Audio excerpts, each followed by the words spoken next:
Lapumikwezi Primary School in the Mthatha West area has been closed since Wednesday last week. It's alleged that a group of men and women approached the school demanding the money for this cell phone network tower be paid to them. However, community leaders in this area are disputing this. It's not for the first time tower into ayiqondwa kulelali. Ibisoloko ifunwa minyaka le nazi SGB ezadlulayo even nazinkokheli zalapha ekuhlaleni because sifumanise into yoba i-lease agreement ngokomthetho lowayo fanele uba isayinwayo libe khona i-community leader i-traditional leaders ezisayinayo noba yibhodi noba yinkosi ivele phayana iyazi le nto but sifumanise into yobana kwi-lease agreement elapha malunga nale tower akukhona zii-SGBs neetishala only. Into yenzekileyo qha apha kuba kuzocelwa uprincipal udeputy principal into yokokuba ngabana makeze komkhulu azokuphendula into yoba uthini umcimbi wethawa lo ke ngokusemthethwe ngawo into yoba sifuna ukwazi ukuthi le thawa ithe ibe lapha ngeliphinde indlela ithini futhi umcimbi wayo okanye iimali zethawa zibhekiswa phina because kaloku sinalo ilungelo silikomkhulu lento yokokuba ngabana imali le yethawa siyazi because sinezinto ezininzi ezenziwayo okanye abantu abazozicela komkhulu ibeke ikomkhulu lethu likomkhulu elingathathi intweni elingarholiyo futhi two. Number 2, ezinye izinto kufanele into yoba ngabana ezimali ziphumayo zezithawa zize komkhulu ukwelekela abantwana. Umzekelo sinenkciyo apha sinabantwana abadlala ibhola abangenazo ibhola nabantwana abafuna uncedwa bethengelwe iuniform zebhola. On his arrival, the Abatembu monarch was flanked by a heavily armed police contingent. He decried the closure of the school, saying it was an infringement on the rights of learners. He has ordered that the school be reopened and learners go back to school tomorrow morning. No one must compromise the continuation of studies by kids because that's our future leadership. That's our future in the essence. So if anybody is so arrogant as to do that, then that person respects nobody at all. And we cannot give no respect to no one whose position comes from that point of arrogance. King Dalindyebo believes the extortion matter has political influence. Last week, during Police Minister Senzo Mchunu Imbizo, residents of Mthatha West raised the issue of protection fees, accusing the police of working with criminals. It's going to be dealt with because it's too deep. It's connected to politicians. And these boys, they're not doing it on their own ground. Just like those house grabbers, government property grabbers, what are they called? Pactoral group. That's another nonsense that must be, in fact, eliminated. As I'm saying that, we cannot deny the fact that some police officials may be rotten potatoes. But those police, we need them to be identified and cases be reported or complaints to the police so that we can deal with them. Because we cannot keep those rotten potatoes within the police service, because the police service is there to protect the community in South Africa with their properties. Yesterday, the ANC in the province issued a statement condemning the escalating rate of extortion in the Mthatha and Gqeberha areas. Well, of course, one cannot be happy with the current circumstances that are unfolding in Mthatha. Remember, the closure of businesses means that there's increase in terms of unemployment, meaning that there are more homes that sleep without food on the table. So it infringes on a lot of people's right to dignity and, source of income.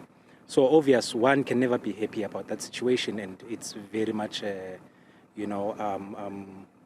undesirable for anybody. The king demanded that the school resumes tomorrow morning. Do you think that is because he didn't allow anyone to participate in the meeting? He just gave a directive that everybody must be at school. The teachers, the learners must be at school tomorrow morning. Do you think the learners and the teachers are safe? In order to ensure their safety, the police have to intervene and make sure that everybody is safe. But however, remember the king was speaking on Chapter 2 of the Constitution of the Republic, which is the Bill of Rights. So anyone that blocks children to actually be educated, then that person is infringing on another person's right to education. So I think the king was speaking on those contexts.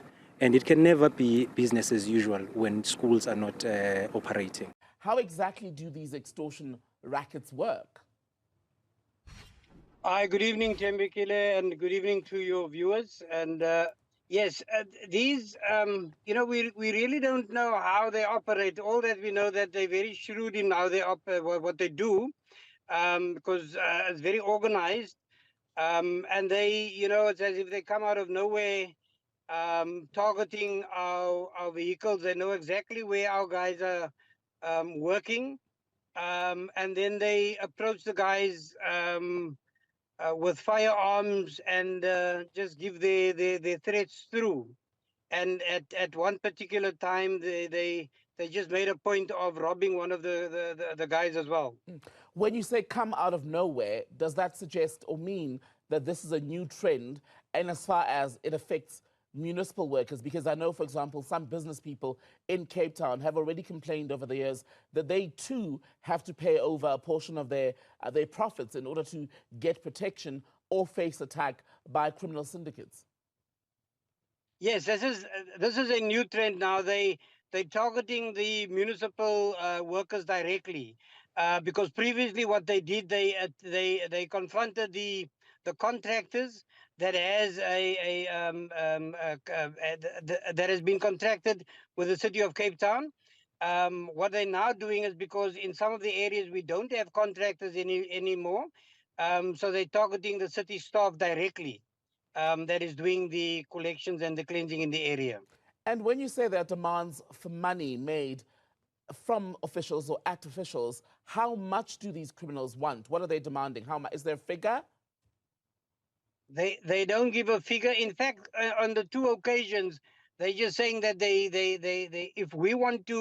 if our staff wants to do their normal services in the area, they must pay for it. They haven't given us any amounts of what they want. They just want protection fees for us to work in those areas.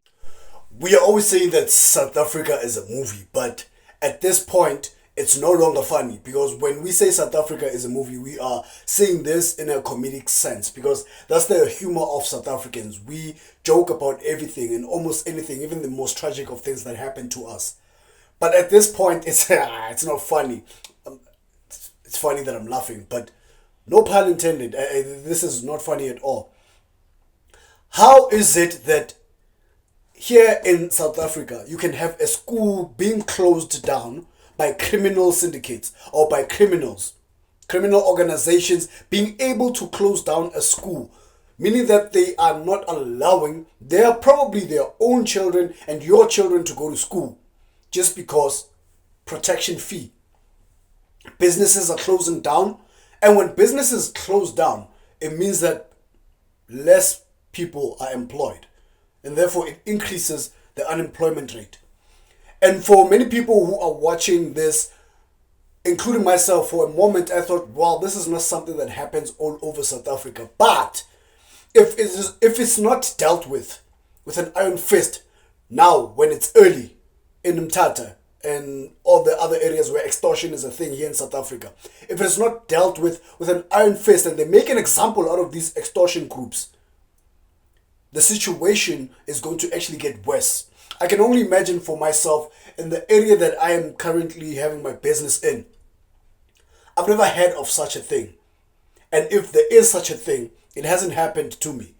But if these criminals are aware or realize that this is happening in other areas of the country and not much is being done about it. And when I say not much is being done about it, I'm not talking about just arrests of these people, because they can go to court and they can win cases. Hold on. I'm talking about these people getting arrested and being thrown in jail and the keys getting thrown away. But beyond that, because South Africa is a bit too democratic, man. South Africa is way too democratic for its own good. Because in a case like this, I'm thinking there is many men in these communities who have these children that are not allowed to go to school, who own these businesses that are not allowed to open because they can't pay protection fees. They should be able to do something about this to protect their families' livelihoods, protect their children's future. They should be able to protect themselves against that. And what is the protection? In my humble opinion, just a humble opinion, in my humble opinion, protecting themselves against this is killing all of these scums. Because they are scum. When you refuse education for a child because you want a fee, we're set for a network tower. Anini perhaps. Hey man, is South Africa man impilo yamanga man. Is uba impilo yamanga seras. These criminals need to be dealt with an iron fist. And all kinds of criminals, I don't care what kind of criminal, all kinds of criminals have to be dealt with in a way that matches the crime that they have done. But we can't have the same or similar punishment for all crimes that happen in South Africa. We've got murderers who just go to jail. We've got rapists who are proven, and there's evidence of them having done this, who go to jail. We have extortionists who go to jail, drug dealers who go to jail, serial killers, they just go to jail. That's the only punishment that there is. Guess what? If you commit a white collar crime, something like, let's say something fraudulent where you scam someone of 500 rand and you're found guilty, what's your punishment? You go to jail. If you are hungry and you steal an apple in a store and you're actually convicted for that, what's your punishment? You go to jail. You know what differs? Maximum security, medium security, and the number of years. But me and who stole an apple at a shop because I was hungry, and someone else who killed 6 women are getting a similar punishment. We are going to meet each other in the same building. We may not be in the same sections, but we are going to be in the same building, doing the same thing, serving time in prison. Make that make sense, because to me it doesn't. It makes 0 sense for me. Nah. The law enforcement of this country has to change. If it means changing the constitution, so be it. But the law enforcement of this country needs a serious correction. Because the correctional service, it's not enough for everyone. If you are denying children of an education,